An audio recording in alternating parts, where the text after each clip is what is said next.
In mid-1994, ASG, short for All Systems Go Technology, was formed in California with the intention of developing hardware and software for Sega, Atari, and Nintendo home consoles. They partnered with Zynq Studios to develop Biosphere for a number of systems while working on a Sega CD exclusive in-house titled Timeslip. On the hardware side, development was wrapping up for their infrared controller extenders. These would be marketed under the name Infrared and were ready to launch for the Genesis, SNES, and JAG. These extenders were essentially dongles you added to the end of your existing controller cords and to the console controller ports, creating a wireless connection between your previously wired setup. If there's one thing I love about this product, it's the marketing campaign behind it. As one ad so eloquently puts it, not only will your kids love this product, parents will as like it because there will be no more messy cords lying on the floor, as well as keeping children safe from a television's radiation. While these items added to ASG's overall portfolio, the product the company was staking their future on was the video jukebox, but I'll get into that in a bit. ASG would spend millions on marketing and attend multiple expos to showcase and promote their lineup. Prices were set, UPC numbers were assigned, order forms sent out, marketing and regional sales teams were formed, and then radio silence. Even today, it's not uncommon for companies to come and go, showcasing games and hardware that are never fully realized. But with ASG, it was different. This is a company that showcased finished products that were ready for launch, and everyone knew about them. While we won't be exploring ASG as a company in this episode, or the circumstances behind their mysterious disappearance, we will be looking at their most famous product. This is Retro Impressions, and we are looking at video game switchers for the Genesis. One of the most famous pieces of hardware for the Genesis is also the one shrouded in the most mystery. The video jukebox system was supported by a massive marketing campaign that flooded North American gaming magazines throughout the course of a year. It would have been impossible to be a gamer during the life cycle of the Genesis and not have seen one of the numerous full-page ads pushing the new hardware. During the course of its 1994 marketing campaign, ASG would spend nearly $1.2 million trying to convince kids and parents just how great life would be if the VJ was part of it. The video jukebox was a massive unit that allowed the user to switch between 6 games without having to turn their game console off, a luxury that could be had for a whopping $50. To put that in context, that's half of what a new Genesis cost during the same period. Of course, if you had more than 6 games, you could link up the 6 units together for a total of 36 selectable games, all available on demand at a push of a button. Leading up to the release date, new ads appeared in magazines listing every major video game distributor in America as being on board to carry the VJ in-store. Even out in the countryside of Oregon where I grew up, the video jukebox was slated to be stocked on store shelves. The release was going to be bigger than that of Sega's upcoming Saturn. Meanwhile, magazines in Europe poked fun at the system for what they felt was an overpriced, ridiculous piece of hardware that was destined to fail. As the release date neared, articles appeared talking about the features of the system, revealing that it was available for purchase immediately. That wasn't the case though. At some point between the magazine going to print and the actual release of the system, ASG closed its doors, never selling a unit. The 2 games they were backing were cancelled along with the Infrared. What exactly happened to ASG and its inventory is one of the largest mysteries of 90s retro gaming.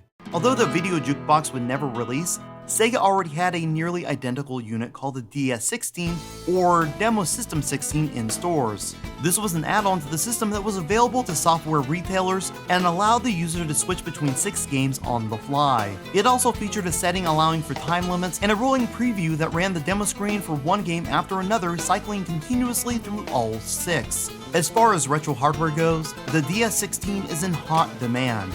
Most of the kiosks that were set up in the early 90s only featured a Genesis, with the DS-16 being something reserved for larger stores. Every kiosk Sega produced for the Genesis used an unaltered standard retail system.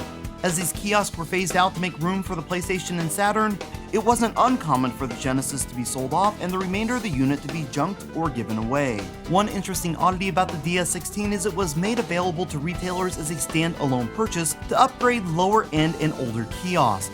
No one knows how many of these units were produced, but some have made it into the wild, still sealed in their original brown shipping box. Information about these systems is sparse, and acquiring one from an online auction might be nearly impossible, with DS-16 units appearing on eBay an average of once every 2 years. I've been wanting to talk about this since before I launched my channel, but have yet to see a kiosk or standalone DS-16 for sale. Thankfully, I have a good friend who not only owns a video game store, but also has a working Genesis kiosk with an original Demo System 16 inside, so I went to visit him. Hello, my name is Armando, and I'm the owner of Pixel Vault Games.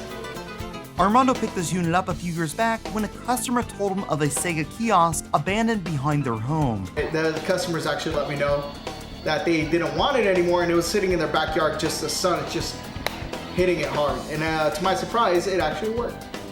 Obviously, it was pretty beat up, like I said, since it was kind of weathered. But there was the switcher on the inside, a Sega Genesis, and the monitor, everything was working fine. Abandoned outside to the elements of Southern California, this kiosk had finally found its new home. While the shell had some severe damage, it still contained all the original hardware, which surprisingly was in great shape. While I love the outer design of these units, I was really interested in just how the DS-16 functions. Alright, so the demo unit, so it has this actual Sega Genesis right here. There's a cartridge that actually has for example, a ribbon cable that's right here on this side. And this is actually connected also to kind of like a Sega CD would be connected. So on this right here, it's connected with the 6 switcher to actually power it at the same time. And then this button right here actually just changes the games on whatever you have as your library. On this right here, it's where a controller would be attached to it. Now this was all in shambles like I was talking about, so it was broken, so I had to cover this up as best as I could.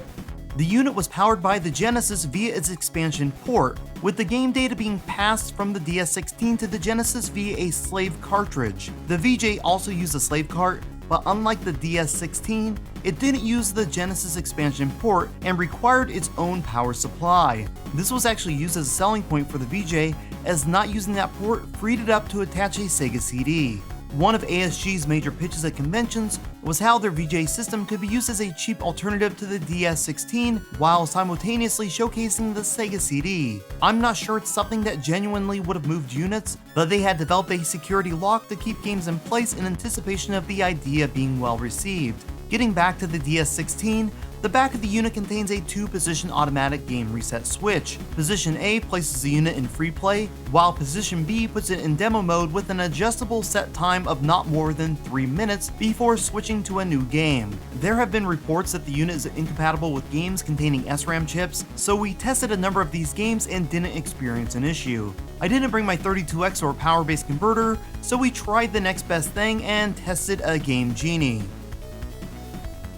No issues here. I remain disappointed that we couldn't test a power-based converter or 32X, but imagine they would work as well. While there were a number of kiosks released for the Mega Drive across the world, the DS-16 was only distributed in North America and only fits North American style game carts. It's also important to note that the Velcro and unfinished look of the unit, including the wire for the game switch button, were all by design. It was a system that emphasized function over form, one that was never intended to be seen by the public, but built to such a high standard of quality that it was able to withstand years of exposure before finally being resurrected. To bring things full circle, the similarity between the DS-16 and Video Jukebox make me question if the VJ was just a DS-16 clone placed in a retail shell.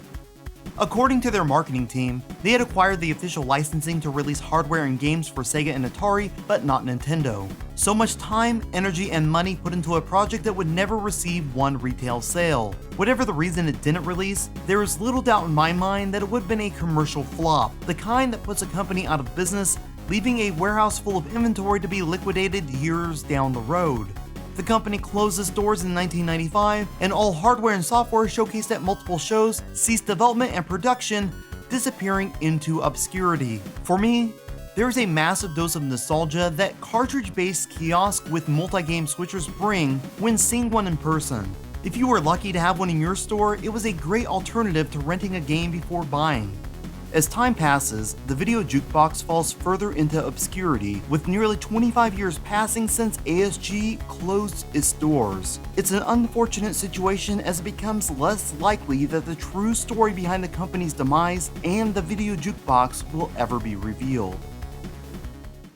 I want to say thank you and give a shout out to Armando at Pixel Vault Games who helped with this episode. He recently started his own channel focusing on items that come into his store along with repair tutorials. Video Game Ephemera, which has been kind enough to publish their archive of obscure gaming documents. Finally, I would like to thank Tony Brazel for being kind enough to supply me with footage from his great NES Satellite episode. I've left links below if you're interested in checking out any of these guys, and I recommend you do. That's it for now. I hope you've enjoyed this episode. Feel free to leave a positive or negative comment letting me know your thoughts. If you'd like to chat or keep updated with what's happening on this channel, reach out to me on Twitter at Jenovi. And until next time, this has been Retro Impressions.